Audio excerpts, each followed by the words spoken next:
Bismillahirrahmanirrahim. Nah, nanti ada lagi kasus-kasus yang lain dan itu berlaku kaidah yang sama. Kaidahnya apa? Pokoknya ikut aja deh maunya Allah tuh apa. Kalau kita tahu Allah, ya ayyuha, apa ya Allah? Ternyata kafirun. Oh, bukan saya. Makanya jangan ya ayyuha udah langsung labbaika, enggak. Tunggu dulu ya ayyuha siapa nih? Kalau ya ayyuhal kafirun jangan. Kalau ya ayyuhal ladzina amanu oke lah, labbaika ya Rabbi. Aku penuhi panggilanmu ya Allah. Nah, kalau Allah udah manggil, baik itu teksnya Al-Quran, teksnya azan, teksnya hadis, teksnya nasihat dari para ulama, maka ikutin aja tuh. Sami'na wa ata'na, sami'na wa ata'na. Berat Ustadz, sami'na wa ata'na. Makin berat berarti makin tauhiyah, makin besar pengorbanannya. Makin besar pengorbanannya, makhrajanya tuh makin indah. Wa yarzuqhu min haitsu la yahtasib. Dikasih rezeki yang tidak terduga-duga. Makin berat pengorbanannya, makin rezekinya lebih tak terduga lagi. Sampai nggak ada dugaan sama sekali. Sampai bingung, ini mana gitu. Saking gedenya rezeki yang Allah kasih. Sampai kita kayak, apa ini? Kenapa kayak gini? Ini luar biasa. Sampai kaget sendiri, saking besarnya yang Allah berikan. Terus apalagi yang Allah janjiin? Wa may yattaqillaha yaj'al lahu min amrihi yusra. Di ayat di bawahnya.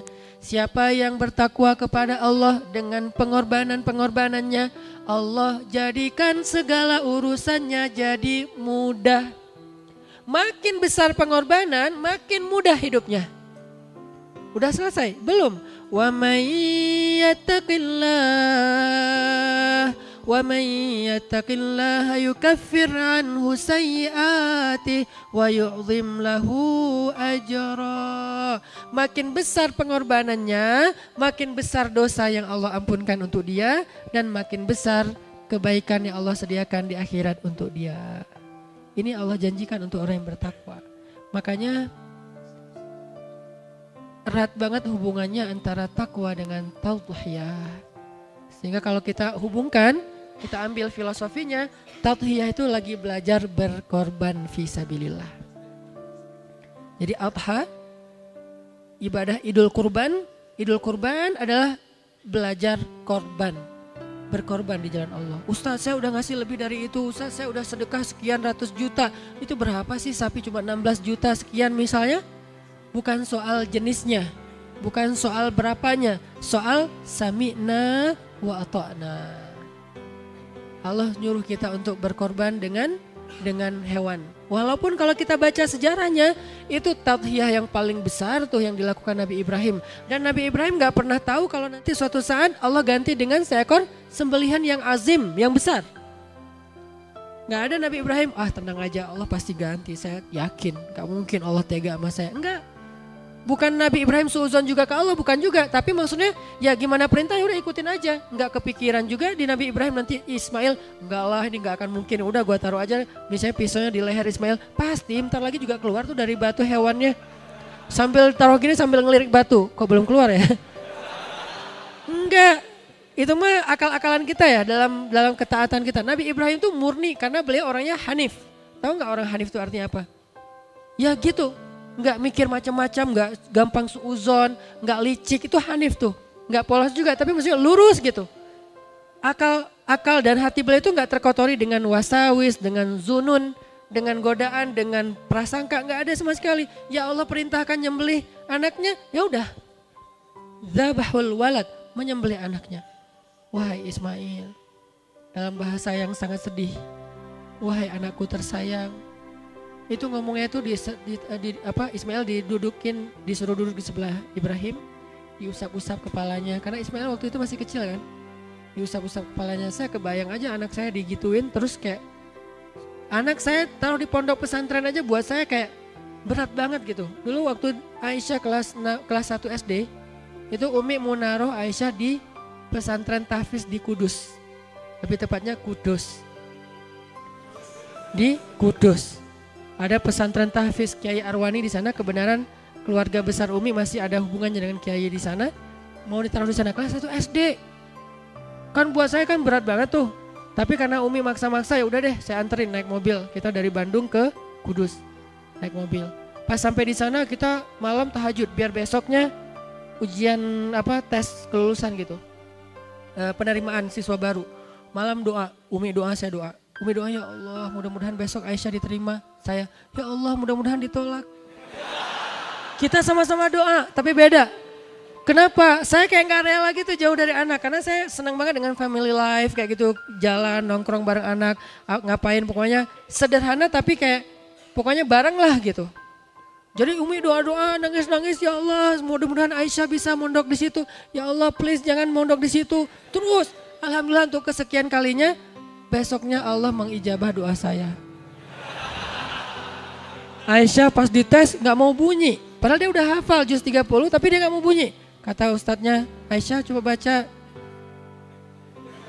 Aisyah, baca ini sayang baca. Gak mau lama sampai 15 menit gak baca. Akhirnya ya udah istirahat dulu maksudnya ke rumah pulang gitu. Ya udah istirahat dulu ya. Dalam hati saya, alhamdulillah. Uminya innalillah. Terus kita pulang nih naik mobil kan dari Kudus ke Bandung. Sepanjang jalan Uminya dia aja nangis. Saya nyetelin lagu lah. Wes. Beda banget kita imannya. Ini kacau nih ayahnya nih. Karena kita nggak sefrekuensi mungkin ya. Dia soleha banget, saya ya gitulah pokoknya. Nah kemarin Aisyah udah kelas 6 SD. Janji saya jangan SD deh, SMP aja. Nah pas udah kelas 6 SD kemarin lulus. Masuklah pondok pesantren yang ada di Bandung sebetulnya nggak jauh. Tapi bisa ketemu sebulan sekali doang. Jadi kayak sama aja kayak jauh gitu. Saya udah nyari-nyari cara. Modusnya apa? Nganterin obat. Biar bisa ketemu anak. Katanya titipin aja ke TU Pak. Terus Aisyah kayak bibirnya sariawan. Aisyah tuh bibirnya kalau kayak gitu tuh harus ke dokter. Saya punya dokter langganan saya. Udah kasih madu aja Pak. Aduh Jadi tetap gak bisa ketemu sebulan sekali. Itu aja buat saya tuh udah kayak pengorbanan berat banget. Kebayang gak Ismail? Saya hanya membayangkan itu aja nih. Baru pengorbanan kecil-kecilan receh banget lah ya. Naruh anak di pondok. Dan kebenaran dua-duanya lagi sekaligus. Maryam kelas 5, Aisyah kelas 1 SMP. Dua-duanya sekaligus masuk ke pondok tahfiz. Ketemunya sebulan sekali. Jadi saya bilang buat saya kalian semua itu adalah baterai. Karena sekian jadi dibagi gitu. Jadi kalau ada satu orang yang pergi, baterai saya hilang 10%. Sekarang saya baterainya hilang 20% saya bilang. Jadi kalau kamu ngelihat saya kayak agak kurang semangat hidup gitu.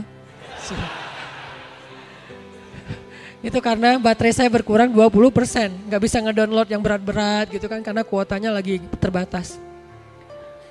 Itu selama sebulan lah ya, berat gitu. Alhamdulillah kemarin saya disuruh tausiah sebagai wali murid, wajib kan? Disuruh tausiah di pesantrennya Aisyah. Saya langsung yes gitu kan ya.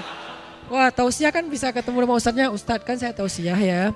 Saya biasanya kalau tausiah itu harus tahu gimana kondisi di tempat itu dulu. Jadi saya gak bisa datang mepet-mepet gitu. Tausiahnya Isya, datangnya jam 9 pagi. Ustadz udah datang? Ya biar lebih nyaman. Jadi saya kayak menghayati dulu kondisi masjidnya kayak gimana. Ngelihat anak saya lewat, Aisyah, Baba gitu. Sini. Gak bisa. Aduh itu mah berat banget. Itu baru pengorbanan kecil. Saya baru nangis pas malamnya dia perform sama adiknya sama gengnya lah anak-anak pesantren gitu. Perform tentang lagu tahfiz Al-Quran bahwa lagunya kayak himne gitu sedih gitu ya. Kami telah bertekad untuk punya satu harapan yaitu ingin menjadi hafiz Al-Quran karena kami ingin memberikan mahkota untuk orang tua kami, itu sebagai tanda kasih sayang kami kepada orang tua. Aku cinta ayah, aku cinta ibu gitu kan. Wah itu saya langsung lemas, saya emang kurang soleh nih. Pulang dari situ istighfar, ya Allah ya udah saya ridho sekarang, ridho, tapi jangan jauh-jauh di Bandung aja ya Allah. Mudah-mudahan cepat hafiz biar beres langsung lulus balik ke rumah gitu kan ya. Saya doain sekarang ya Allah, saya nggak ngedoain mereka nggak betah, tapi saya ngedoain mereka cepat hafiz. Mudah-mudahan 6 bulan juga udah beres gitu kan. Walaupun kurikulumnya sih 6 tahun. Siapa tahu kan keajaiban ya, 6 bulan hafiz, udah pulang ke rumah kita seru-seruan lagi gitu. Nah, artinya itu kayak gitu aja berat. Dulu saya pernah kehilangan anak. Di mana? Di Jogja Kepatihan. Kan dulu saya rumahnya di Dewi Sartika kan. Main nih ke Jogja, pas mau lebaran, jadi beli-beli kayak baju lebaran gitu sama istri. Anak baru 1, Aisyah. Pas jalan ke Jogja, ke Kepatihan, Aisyah minta beli kayak apa gula-gula, apa tuh gula, permen gula itu ya. Gulali ya. Bukan gulali, kembang gula. Kalau gulali kan yang itu. Ini yang kembang gula. Baba pengen itu, baba pengen itu. Jangan sakit gigi. Jalan lagi, lihat kayak jajanan. Kan itu sepanjang jalan Dewi Sartika banyak jajanan tuh. Baba pengen itu. Jangan, itu gak sehat. Baba pengen itu, mahal. Baba, semua gak boleh. Akhirnya dia ngambek. Begitu naik ke lantai atas tuh baju anak-anak tuh waktu itu. Tahun 2007. Baju anak-anak, saya lagi milih-milih baju bareng istri, Aisyah hilang. Tadinya ada di sebelah saya milih-milih baju, pas mau dicocokin ke Aisyah, Aisyah mana? Nanya ke Umi, Aisyah mana? Kan tadi sama babanya. Loh, enggak sama Umi, enggak. Aisyah mana? Panik kan, pas sudah panik langsung lari kayak apa? Sofa Marwah. Kayak Siti Hajar gitu. Ke ujung sana, wah lari. Sampai akhirnya saya kayak, hah, Aisyah, gitu.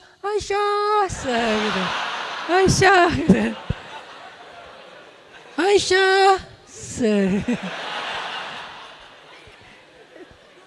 Maaf ya, dulu waktu SMA saya pernah ikut apa namanya tuh kayak teater gitu. Saya jadi Ibnu Batutoh. Jadi apaan sih Ustadz, lebay. Jadi saya manggil Aisyah kayak benar-benar itu demi Allah panik banget. Karena saya kayak koran gitu cerita penculikan anak lah, anak hilang segala macam kan jadi kayak jantung copot gitu kan. Aisyah. Saya lari sana kemari, saya lapor ke bawah, dipanggil lewat pengumuman kayak gitu informasi. Terus saya nanya lagi SPG di situ. Mbak cariin anak saya Aisyah, anaknya cantik pokoknya kayak saya mirip gitu. Wah dicariin selantai gitu. Tiba-tiba lagi lari nyari, terdengar suara Aisyah. Baba. Hah, saya langsung kayak Aisyah. Tapi nggak tahu sebelah mana. Saya lari ke sana, suaranya makin kecil. Baba. Wah, ke sebelah sana gitu. Wah, balik lagi ke sebelah sana. Baba, makin kencang. Ternyata dia kayak kan dia ketutup sama barang-barang gitu kan. Saya lari ke sana, dia lari ke sana. Jadi kita tuh benar-benar kayak dramatis banget gitu kejadiannya. Itu setengah jam lah, nggak lama sih, setengah jam. Tapi saya udah kayak habis treadmill. Terus jantung saya tuh nggak tahu copot di mana, nyari jantung juga abis itu. Pokoknya berat banget. Pas udah ketemu Aisyah langsung saya peluk gitu slow motion gitu kan. Saya peluk Aisyah gitu kan. Terus uminya kita bertiga gitu. Udah beres itu kata Aisyah kemana? Habisnya Baba nggak mau beliin apa-apa buat Aisyah. Oh ya udah ya. Mau apa? Itu ambil. Yang itu ambil. Semua ambil sekarang. Pulang-pulang kita bawa mainan, makanan dia, gak beli baju lebaran. Dan waktu itu saya ngerasain ya gimana rasanya hilang anak setengah jam. Padahal cuma di mall, di lantai atas dan suaranya kedengaran. Kebayang gak seperti Nabi Ibrahim? Yang mungkin kalau itu kejadiannya gak ada yang berubah, skenarionya bakal kehilangan anaknya selama-lamanya. Kebayang gak perasaan ibunya Musa yang harus menghanyutkan bayinya ke sungai Nil dan bisa hanyut sampai lintas negara. Tapi kok mereka mau taat sama Allah dalam perintah-perintah yang aneh kayak gitu. Itulah takwa. Syukran ya Rabbi, syukran. Hadaita qalbi, syukran.